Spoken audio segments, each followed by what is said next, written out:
ஆச்சி மசாலா. எந்த சமையலும் ருசி தேடும் ரகசியம் 20 ரூபாய்.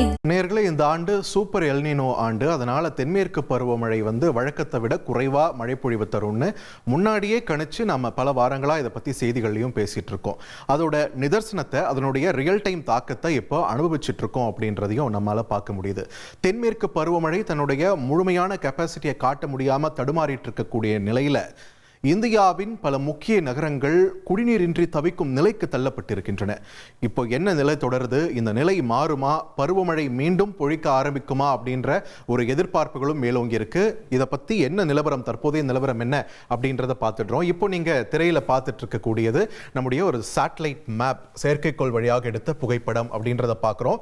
வழக்கமா இந்த மாதிரியான தென்மேற்கு பருவமழை ஆரம்பிக்கக்கூடிய ஜூன் மாத காலகட்டத்தில் பார்த்தீங்கன்னா இந்த இடம் முழுக்கவே ஆக்டிவிட்டி இருக்கும். அதாவது அரபிக்கடலோரம் இருக்கக்கூடிய பகுதிகளில் எல்லாத்திலுமே மேக நடமாட்டம், அடர் மேகங்கள், மழை தரக்கூடிய மேகங்களுடைய அடர்த்தி அதிகமாக இருக்கும். ஆனா இந்த முறை பாருங்க எந்த அளவுக்கு ஸ்பேர்ஸா இருக்கு. அதாவது எல்லாம் டிஃப்யூஸ் ஆகி போயிருக்கு. பெரிய அடர்த்தியான மேகக்கூட்டங்களை நம்மளால பார்க்க முடியல அப்படின்றத நம்மளால உணர முடிகிறது. ஸோ தற்போதைய சூழலில் என்ன சொல்றாங்கன்னா, ஜூன் 20ஆம் தேதி நிலவரப்படி வழக்கமாக சாதாரணமாக தென்மேற்கு பருவமழை எந்த அளவில் பொழிஞ்சிருக்கணும் அப்படின்னு கேட்டா 84 மில்லிமீட்டர் என்ற அளவில் பொழிந்திருக்க வேண்டும்.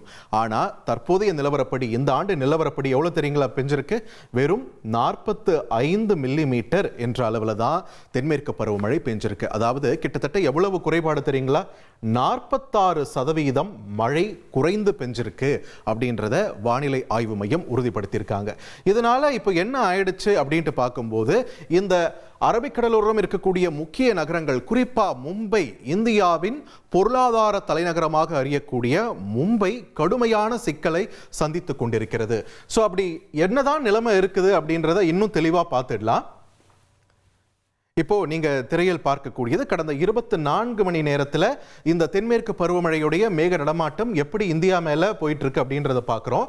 இந்த ஒவ்வொரு வாரமும் சரி, ஒவ்வொரு நாளும் சரி, ஃப்ரெஷ் பேண்ட் ஆஃப் ரெயின்ஸ்னு சொல்லுவாங்க. புதிய புதிய மழை மேகங்கள் உருவாகி அப்படியே இந்தியாக்குள்ள வந்துட்டு இருக்கும். அந்த வகையில் தற்போதைய சூழல்ல பாருங்களேன், இங்க ஒடிஷா, பீகார், ஜார்க்கண்ட் இந்த பகுதிகளில் மழை பொழிவு ஓரளவுக்கு நல்லா இருக்கு அப்படின்றத பார்க்க முடியுது.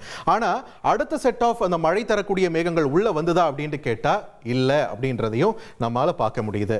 ஏற்கனவே சொன்ன மாதிரி இந்த பாருங்க, இந்த மேற்கு கரை, அதாவது இந்த அரபிக்கடலோரம் இருக்கக்கூடிய அந்த கரை பகுதிகளில் கடந்த 24 மணி நேரத்தில் இந்த மூமெண்ட்ஸ் எப்படி இருக்குன்றது உங்களுக்கு தெரியுது இல்லையா? வழக்கமாக இந்த பகுதிகள் மொத்தமாக மழை மேகங்கள் நிரம்பி இருக்கும் இந்த காலகட்டத்தில்.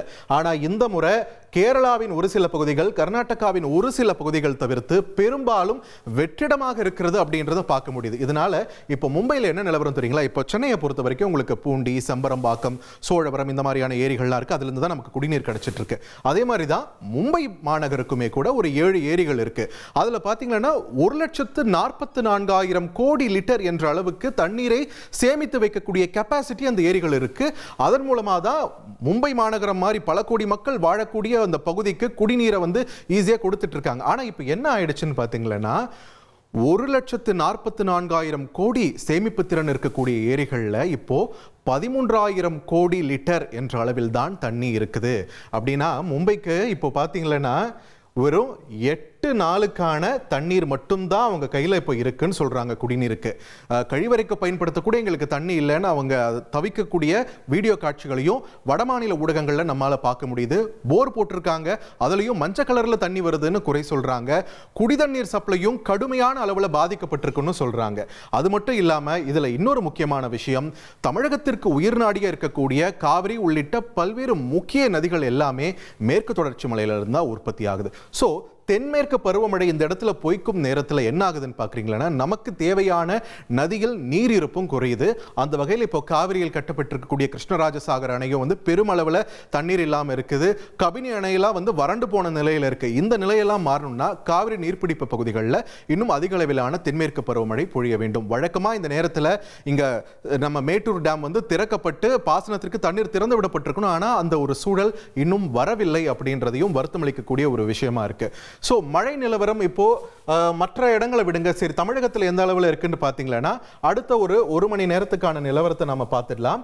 ஒரு சாயந்தரம் ஒரு 6 மணி அப்படி நிலவரத்தை பார்க்கும்போது வழக்கமாக இந்த தென்மேற்கு பருவமழையின் போது மழை பெய்ய வேண்டிய இடங்கள்லாம் பாருங்க வெட்ட வெளியா இருக்கு. கர்நாடகாவா இருக்கட்டும் இல்ல மகாராஷ்டிராவா இருக்கட்டும் இந்த பகுதிகளில் வெட்ட வெளியா இருக்கு. இங்க கேரளாலையும் ஒரு சில பகுதிகளில் நல்ல ஒரு மழை பொழிவு இருக்கிறதுக்கான வாய்ப்பு இருக்கு.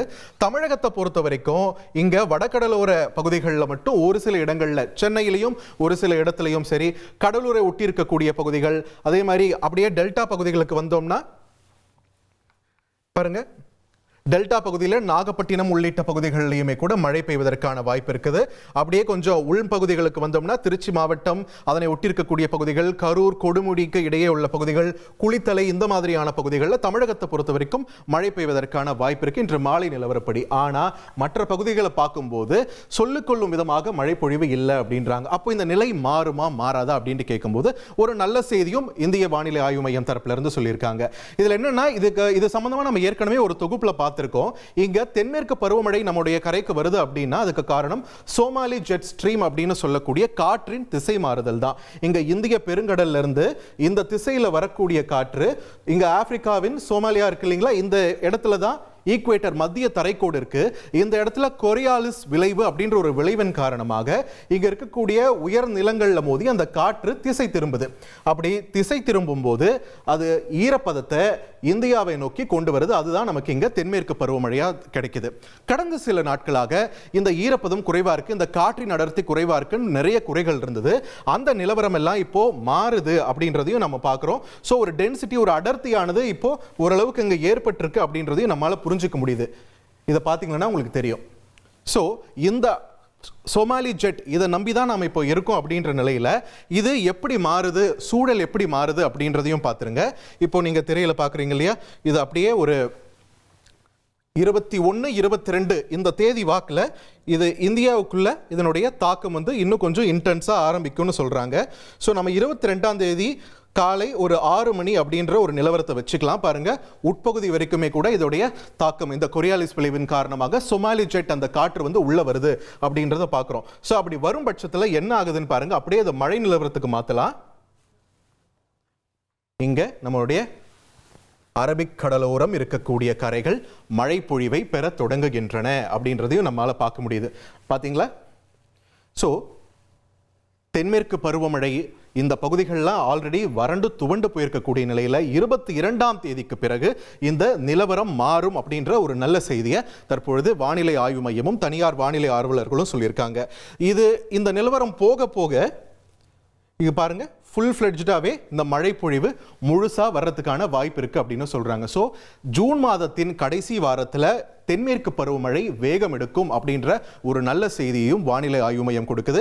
அப்படி ஒரு நல்ல ஒரு மழை பொழிவு கிடைச்சா மட்டும்தான் இங்கே தமிழகத்துக்காச்சும் வடகிழக்கு பருவமழைன்னு அக்டோபர் நவம்பரில் நமக்கு காத்துட்டு இருக்கு. இங்கே தென்மேற்கு பருவமழையை நம்பி தான் ஒட்டுமொத்த இந்தியாவுமே இருக்கு. பிற பகுதிகள் எல்லாமே, மத்திய இந்தியா, வட இந்தியா எல்லாமே இருக்கு. ஸோ இந்த மழை பொழிவு நமக்கு இங்கே மிஸ் ஆச்சுன்னா கடுமையான வெப்ப அலை பாதிப்புன்றதை தாண்டி குடிநீர் தட்டுப்பாடுன்ற ஒரு மிகப்பெரிய சவாலை இந்தியா சந்திக்க காத்து கொண்டிருக்கிறது. ஸோ இந்த சோமாலி ஜெட் அப்படின்ற ஒரு விஷயத்தை நம்பிட்டு இருக்கக்கூடிய நிலையில் இது வரும் வாரத்தில் இது மாறி நமக்கு மழை பொழிவை தரும்னு சொல்லியிருக்காங்க. ஆனால் இந்த எல்னினோவுடைய தாக்கமானது நமக்கு இன்னும் தொடர்ந்துகிட்டே தான் இருக்கு அப்படின்றதையும் நம்ம நினைவில் கொள்ளணும். அது ஆகஸ்ட் மாதத்தில் இன்னும் கொஞ்சம் தீவிரமடையவும் வாய்ப்பு இருக்குன்னு சொல்லியிருக்காங்க. ஆஸ் ஆஃப் நவ் ஒரு 9 நாளுக்கு மட்டும் தண்ணி இருக்கு, 8 நாளைக்கு மட்டும் தண்ணி இருக்குன்ற தவிப்போடு இருக்கக்கூடிய மும்பை மாதிரியான மாநகரங்களுக்கு இன்னும் 2 நாட்களில் நற்செய்தி காத்துட்டு இருக்கு, மழை பொழிவு வரும் அப்படின்ற ஒரு குட் நியூஸையும் சொல்லியிருக்காங்க. ஸோ அதையும் நாம பொறுத்து தான் பார்க்கணும். ஏன்னா இந்த மழைன்றது மும்பைக்கு மட்டும் கிடையாது, இங்க தமிழ்நாட்டில் முக்கிய நதிகளுக்கும் இந்த மழை நீர் நதியாக பாய்கிறது. நமக்கு எவ்வளவு முக்கியன்றதையும் திரும்ப திரும்ப சொல்றோம். ஸோ நாம தென்மேற்கு பருவமழை ஒரு நல்ல ஒரு மழை பொழிவை தருன்ற ஒரு நம்பிக்கையோட இருக்கலாம். எந்த சமையலும் ருசி தேடும் ரகசியம் 20 ரூபாய்.